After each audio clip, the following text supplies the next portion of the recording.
If you're upgrading a machine from an older EA7 or EA9 C-more HMI to a new CM5, you don't need to rebuild your project from scratch. This video walks through the conversion process using one example project. To follow this process, you'll need a backup copy of your existing C-more project. For EA7 systems, this is typically an EAP project file or an EAS startup storage file.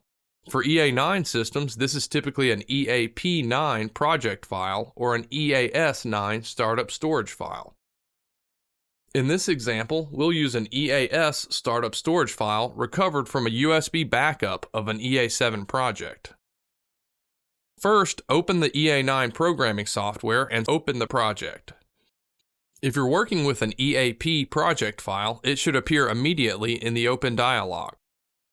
If you're working with an EAS startup storage file, change the file type selection in the lower right corner of the Open dialog from EAP to EAS. When the EAS file is opened, the EA9 software automatically converts the project from EA7 format to EA9 format. After the project opens successfully, save it as an EA9 project file.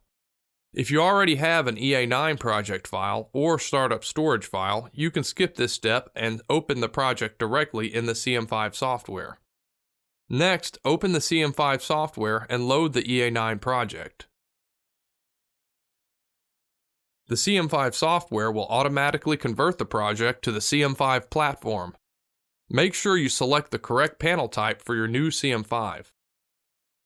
After the conversion, it will ask about panel resolution differences. I typically select Adjust Screen to Selected Panel Resolution for this, then select OK. In most cases, your existing screens, tags, alarms, recipes, and project configuration settings will be preserved during the conversion process. If any formatting or functionality issues are found after conversion, manual adjustments may be required.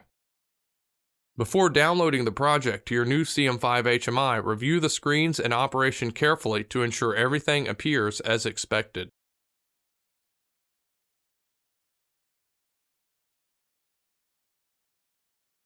You now have a CM5 ready project that can be downloaded to your new HMI.